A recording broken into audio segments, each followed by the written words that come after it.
In this project, we'll be talking about properties of helium and hydrogen, the main group elements, the transition metals, and the halogens.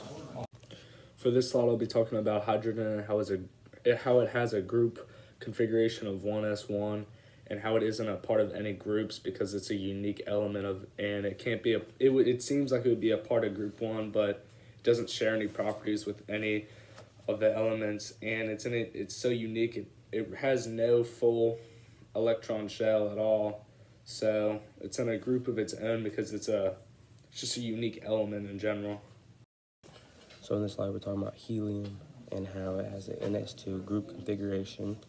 It is actually supposed to be a part of group 2, but it is part of group 18, and it's a part of group 18 because it shares properties with noble gases and also has a full outer shell of electrons.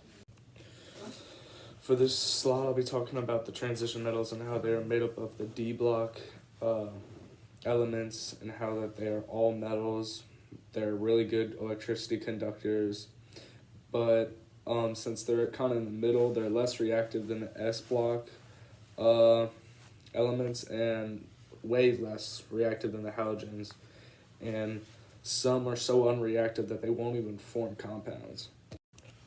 The main group elements contain the S block and P block elements, which is groups 1 through 2, 13 through 18.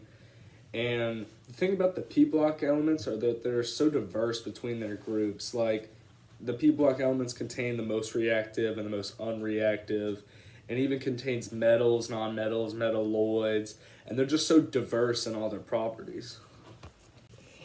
In this slide and the last slide of the slideshow, I will be talking about halogens.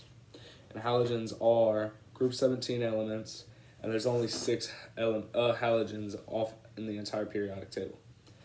And this group, compared to all the other groups, are the most reactive elements.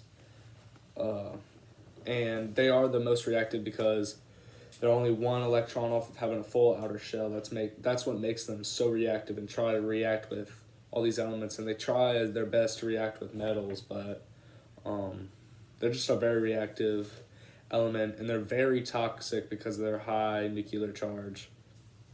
So that will be wrapping up this entire slideshow.